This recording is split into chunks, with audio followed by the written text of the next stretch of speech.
Hey everyone, welcome to my video. For you people who have been watching my videos, thank you. That's made me feel really good that people actually like my drumming. So this video is about, it's an educational video because some of you people have asked me to do educational stuff for some reason.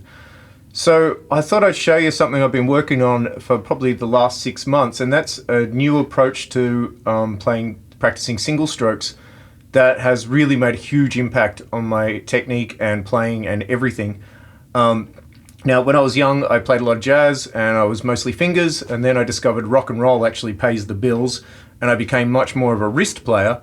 Now I'm getting old, I'm going back to playing a bit more jazz and lighter stuff again, and it made me really have a think about my technique, and something I realized that you probably should realize too, or I should just tell you.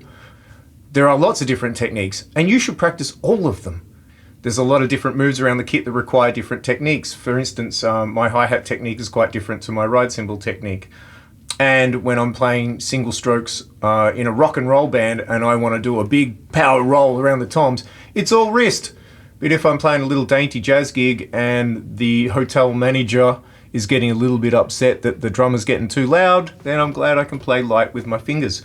So I'll stop crapping on and show you the exercise. Let me strap on my trusty pad. Now, this exercise comes in five parts.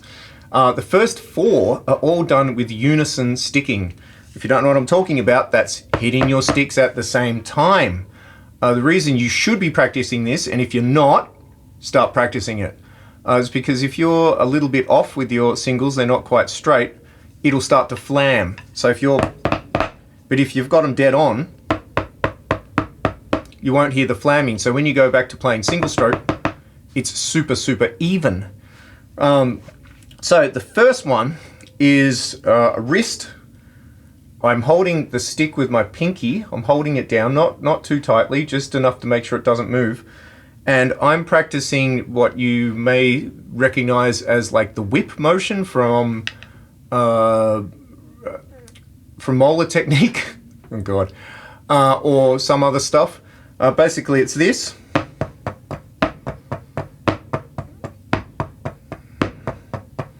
Now there are 3 main different ways to, 3 different patterns, which is basically down, up, down, up, up, and down, up, up, up.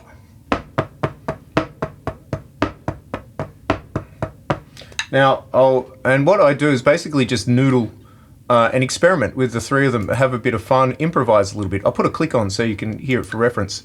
Hopefully you can hear that. Maybe I should do it in time as well.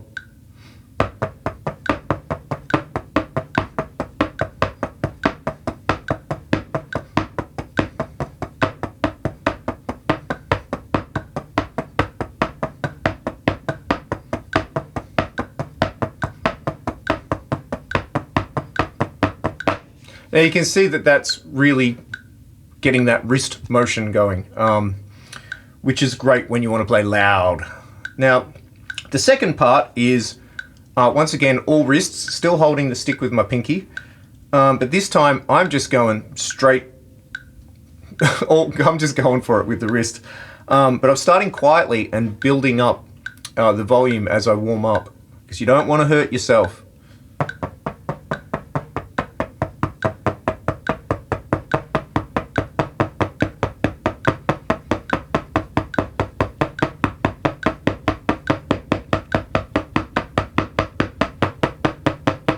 Now, I'll typically hold that for a couple of minutes and it hurts. You will feel the burn. Now, the third part, what am I up to? 3? Yeah, the third part is fingers. Now, you're about to see that I suck at fingers. Let me turn the click off. I suck at fingers because I've neglected them for a long time. Now, I'm not doing any accents or anything. It's just straight trying to use my fingers. I should point out I'm using my monster sticks. These are some oak things that are made by ProMark that are really heavy. And I always warm up with them before I switch to my usual sticks. What was I doing? So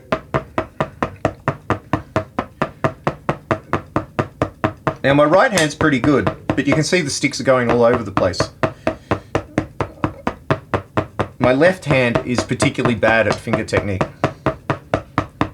Now that's the third part. Now the fourth part is push-pull. Hopefully you know what push-pull is. If you don't, you probably want to watch someone else's video because I can't be bothered going into it.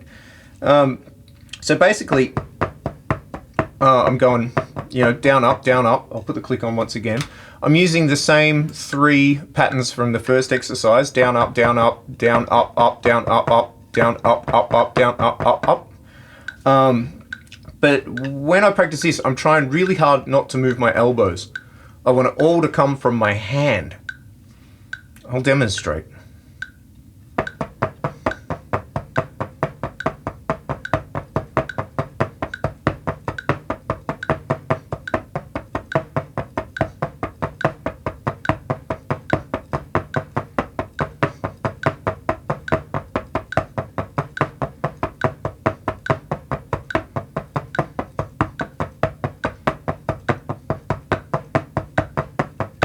Now you can see I'm not perfect at that yet. It's still a little bit sloppy.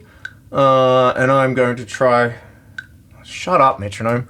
I'm going to try a bit harder on that one, especially increasing the volume, lifting the sticks high. That's actually what makes it difficult. And you notice I'm only doing this at 71 beats per minute. So starting out slow, of course. You should already know that. I shouldn't have to tell you. Right, so to the 5th part of my single stroke routine is, guess what? Single strokes! Yay!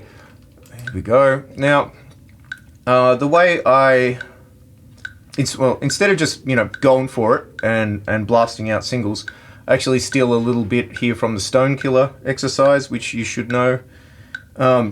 Basically, I will start single strokes and then take out one hand and just keep going with the leading hand, and then I'll bring it back in, leading with the other hand, and then take out the other hand.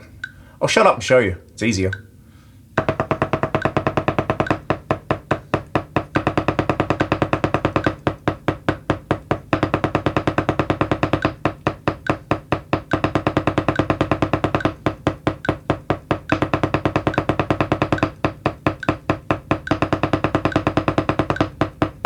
And then I'll expand upon that, as in drag out the length of how long I hold onto the single stroke for.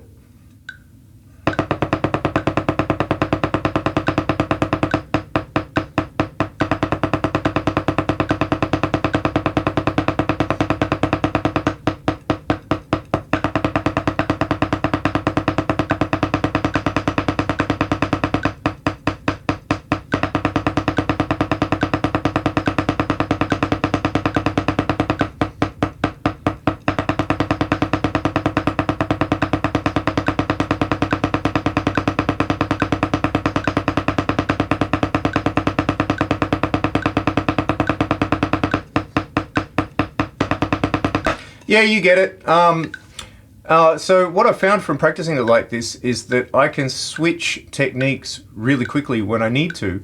And sometimes you'll probably, maybe I didn't demonstrate it, but when I'm doing the singles, I can switch between fingers and wrists and a little bit of push-pulley kind of stuff. Not really any molar. I don't do molar. I'm not into it. I think it's overrated.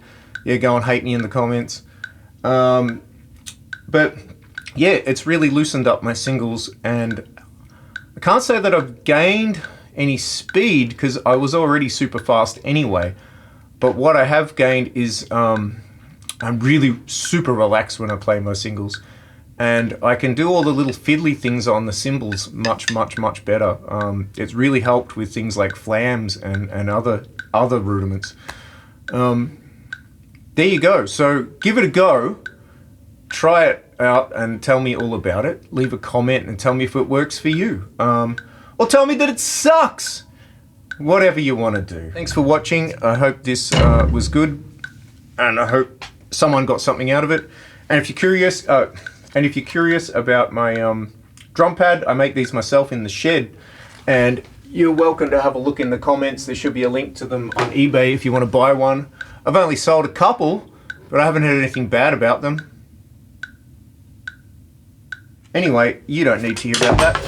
Thanks for watching. I will hopefully see you soon. Please like my video and make me feel good about this, and let me know if you want me to do more, especially on the kit, because I've got heaps of stuff to tell you about playing the kit. Bye. Stop talking, Tim.